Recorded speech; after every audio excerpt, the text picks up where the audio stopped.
And that was the first time it really affected me. That's when you start, like I just couldn't stop crying really, to be honest. It's when you feel like in sujood, the closest to Allah.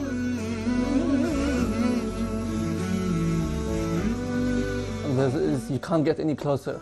So you really feel it then. And it's the first sujood I ever made in my life. اللهم ثبتهم على الإيمان وارزقهم أعلى الجنان كما رزقتهم هداية القرآن. بالقرآن اهتديت. بالقرآن اهتديت في رحمه تحلو الحياة شوقا إلى المولى هتاي أسلمت روحي للإله نور الحنايا والضلوع لله أعلنت الرجوع آياته تغدو شموع ويفيض في قلبي سنا نور الحنايا والضلوع لله أعلنت الرجوع آياته تغدو شموع ويفيض في قلبي سنا.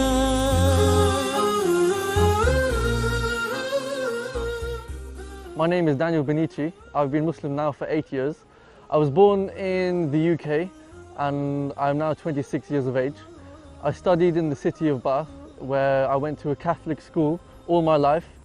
أخي دانيال حدثني عن حياتك قبل الإسلام، حياتك الشبابية في هذه المنطقة الجميلة. I've been living in Bath since the age of 13, so I spent my whole teenage life here.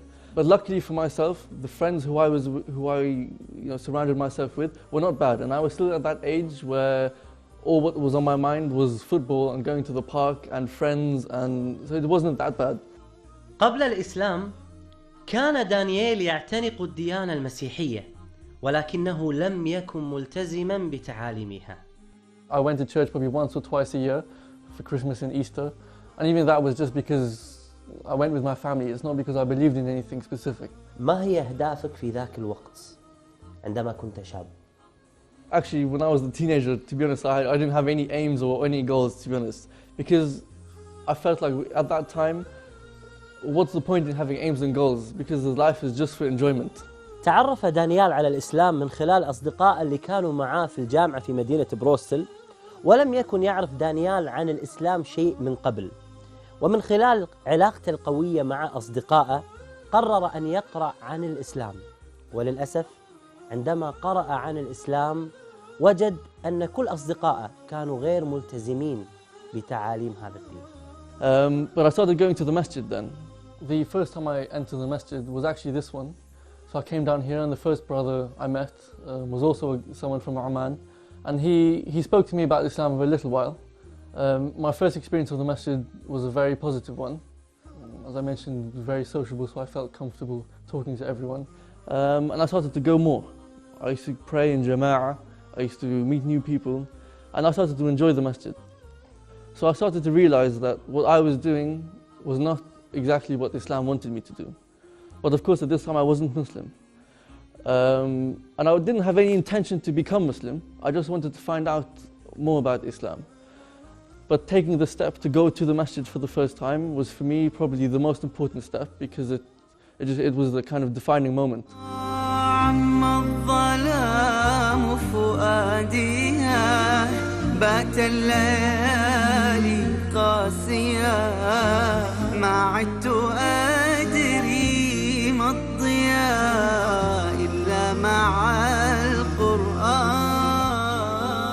I read quite a few books, and mainly they were to do with the seerah of Prophet Muhammad sallallahu alaihi wasallam. But the one book that actually convinced me and kind of showed me that what I always thought was true was this book here of the Fundamentals of Tawheed by Sheikh Bilal Phillips. This was the one that cemented my views and my opinions, and this is what really convinced me and took me further into knowing more about Islam. ما شاء الله تبارك الرحمن. أخي دانيال، تسمح لي أشوف هذا الكتاب القيم؟ الآيات وما خلقت الجن والإنس إلا ليعبدون أرأيت من اتخذ إلهه هواه قل أرأيتكم إن أتاكم عذاب الله أو أتتكم الساعة أغير الله تدعون إن كنتم صادقين. كتاب قيم فعلا ما شاء الله تبارك الرحمن، جمع آيات التوحيد المهمة وكلها اللي في القرآن. The first time I actually opened the Quran was in English. So I started to read from cover to cover, but I wasn't really taking anything in because there was so much information at the same time. But the one thing that really stood out to me was the continuation of what I had thought from before that, which was the oneness of Allah. ما هي الآية أو الآيات التي أثرت على قلبك في كتاب الله سبحانه وتعالى؟ There's a verse in Surah Taha that says that your God is only Allah. هي الآية في سورة طه: إنما إلهكم الله الذي لا إله إلا هو وسع كل شيء علما. في سورة طه ذكر الله سبحانه وتعالى قبل هذه الآية قصة قوم موسى الذين عبدوا العجل، ثم ذكر الله سبحانه وتعالى هذه الآية وكأنه يستنكر عليهم عبادة ما دون الله سبحانه وتعالى. فمن تدبر هذه الآية أنا أنصح إخواني وأنصح نفسي أن إحنا كل يوم أو كل أسبوع نأخذ اسم من أسماء الله سبحانه وتعالى، نتدبر هذا الاسم ونعرف هذا الاسم وصفات الله سبحانه وتعالى كي نتقرب إلى ربنا عز وجل. هداية من فضل ربي يكسو الجمال ربوع قلبي، يخضر إحساسي ودربي وملامحي حين اهتديت. نور الهداية زار صدري، هو مبتدأ أنسي وعمري، فعزمت للرحمن أمري وعلى خطاطها مشيت. That was the time when that kind of really convinced me that everything I thought of in the past, kind of it was confirmed and it was true. So I wanted to take the step and take my shahada. I didn't know what to do and how to do it, but there was one evening where I was sat at my computer just on my own, and I thought, well, why am I delaying things? What's the reason? And I found that there is no reason. And the people told me, if you do want to be Muslim, then just do it, because there's no time to waste. You don't want to die in a state of not being Muslim. So I took the decision, I took my shahada. أين كانت وأين نطقت الشهادة؟ وحدثني عن شعورك يعني بشكل تفصيلي. ما هو شعور أخي دانيال عندما نطق بهذه الكلمات؟ The first time I said these words was when I was alone in my house, and it didn't really hit me then. I knew I said it, I knew I believed it, but it didn't really affect me as much as the first time I actually prayed. And the first time was here in this masjid down there, and I prayed in sujood, and that was the first time it really affected me. That's when you start, like I just couldn't stop crying, really, to be honest. And that's when you feel, it's when you feel like in sujood, the closest to Allah.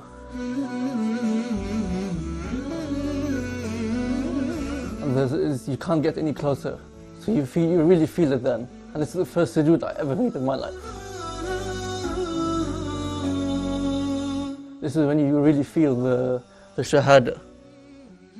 Not just words. لما اشتكى جوف الظما، لما بكى جفني دما، والدرب خاف جهنما، لجأت للقرآن. يا روضة نحيا بها، يا منهجا لأولي النهى، يا غيمة نرنو لها، وسماؤها القرآن.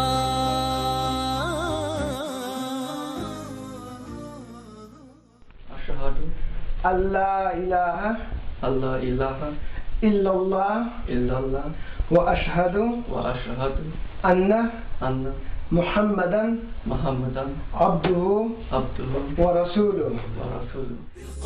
بالقرآن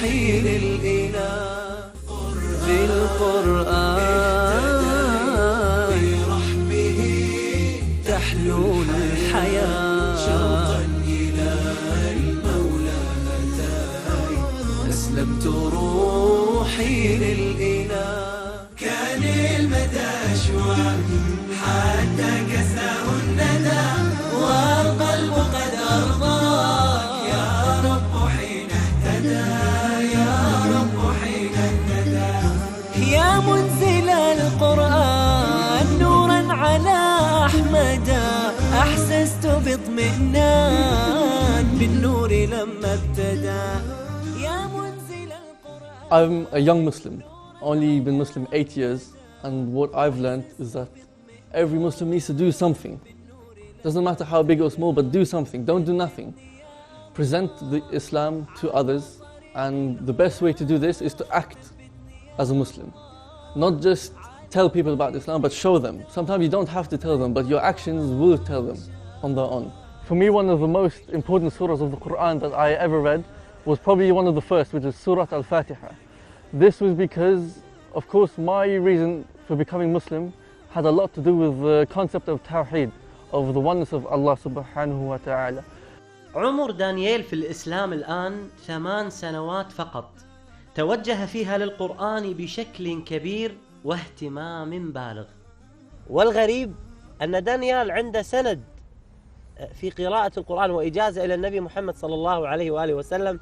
بعضنا يعيش في الإسلام 30 و40 و50 سنة ما عنده القدرة على هذه القراءة، وأخذ سند، والسند يعني أنه أجيز بقراءة صحيحة وسليمة في كتاب الله سبحانه وتعالى. دانيال، متى توجهت إلى القرآن ولماذا توجهت إلى القرآن؟ It all started from one day when I thought about learning the very basics of how to read Arabic.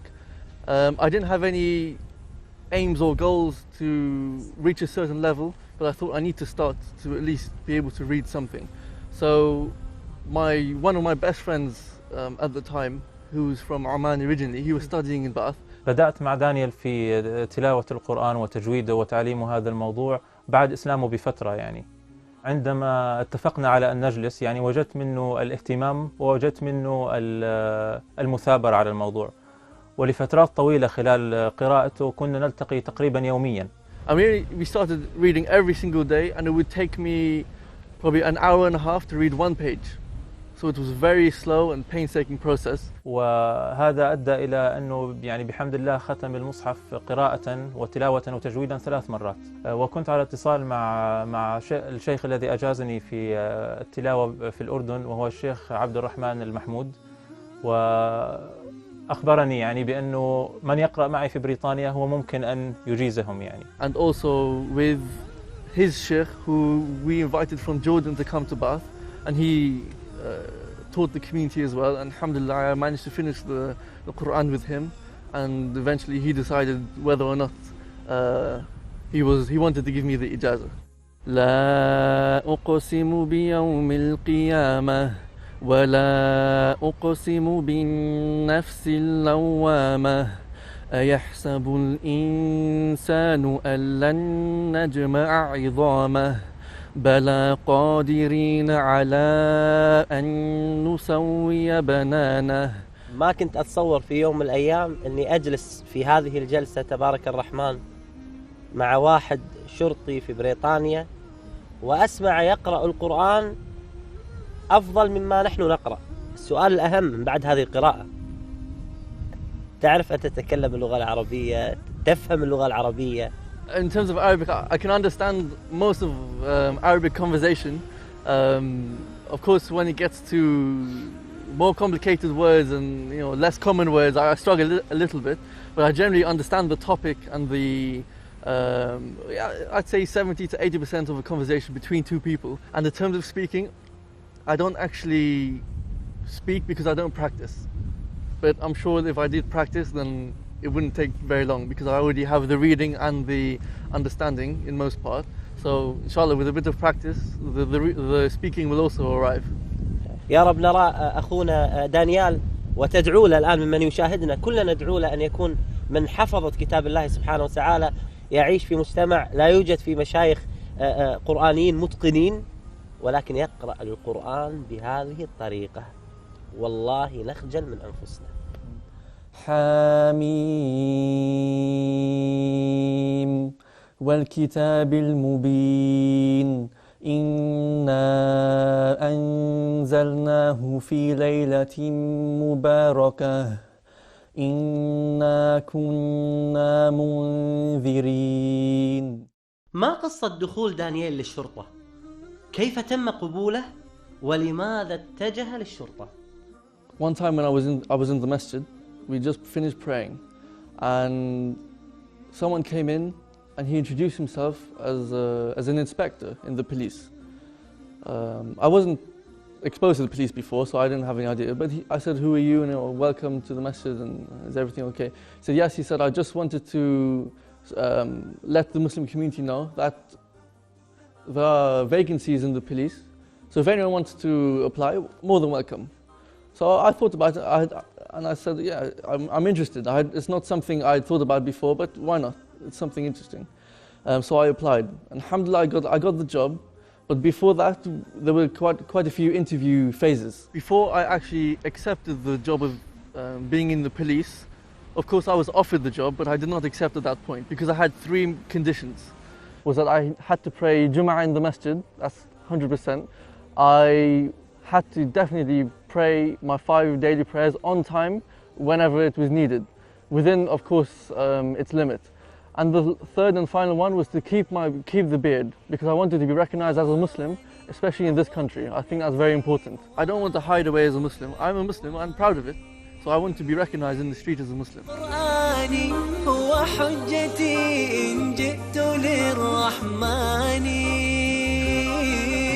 بكلام ربي يا فؤادي أشرقت روحي وتلهج للإله لساني. هذا هو المسلم الحق الذي يفتخر ويعتز بتعاليم دينه ويحافظ عليها. للأسف تجد بعض المسلمين في الدول الإسلامية يجمع الصلوات من أجل العمل، وبعضهم يفوت الصلوات. فعلاً كان دانيال مثال رائع للشاب الملتزم بتعاليم دينه. I felt also as a Muslim, it's good to benefit the community in this way, because actually you're removing the harm and implementing the good. So it works well for me. Alhamdulillah, I find it as a great job as a Muslim. بعد الإسلام وبعد التعمق في الإسلام بدأتم في الدعوة. ما هي أنشطتكم الدعوية هنا في باث بعد إسلامك؟ Recently, the last event that we had was the tour of the whole of the southwest region, which included 4 cities. So it was a talk in every city, and the title of the whole tour was the legacy of Prophet Muhammad in the 21st century. Alhamdulillah, and with Daniel's help we've done a few other courses as well. Recently we had a course on the tafsir of Surah Yusuf and other courses, and alhamdulillah the young people are coming towards Islam, the more and more young people are coming towards the masjid through the efforts of brothers like Daniel. We do keep thinking and pondering upon the reason why we are here, just as I did. I did that for many years, and I never actually found the answer until I came across Islam. So my advice, if you are searching, is to keep searching, but to cut the story short, just go straight to Islam, because at the end of the day, that's where you're going to end up anyway. قبل أن ننتهي كليا من هذا اللقاء، أريد أن أعرف أمنية أخي الغالي دانيال الدعوية. In terms of what I want, what I wish, especially for this region, this area of the UK, is for us to continue, or to be able to continue in our work of da'wah, to spread Islam to everyone, including the non-Muslims. So we would like to hold more events, bigger events across more cities, possibly even a conference, which would be the first conference in the southwest of the UK, where we could invite all the officials at one time, all the non-Muslims, all the Muslims, have a nice day, show what Islam is, show how Muslims behave together, and continue in our work of da'wah. إخوانك في الويب سايت نون هو داعما لك بإذن الله عز وجل. جزاكم الله خير. بارك الله فيك. شكرا. شكرا.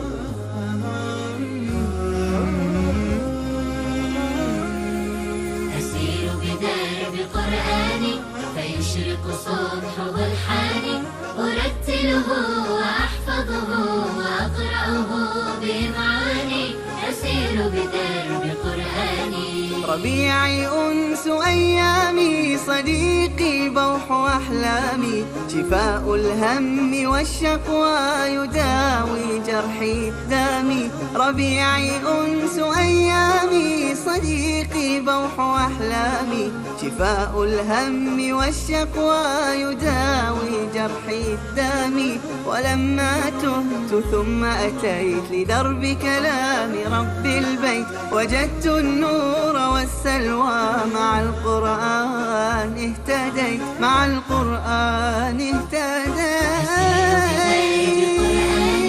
فيشرق صبحه الحاني، أرتله وأحفظه وأقرأه بمعاني، أسير بدرب القرآن.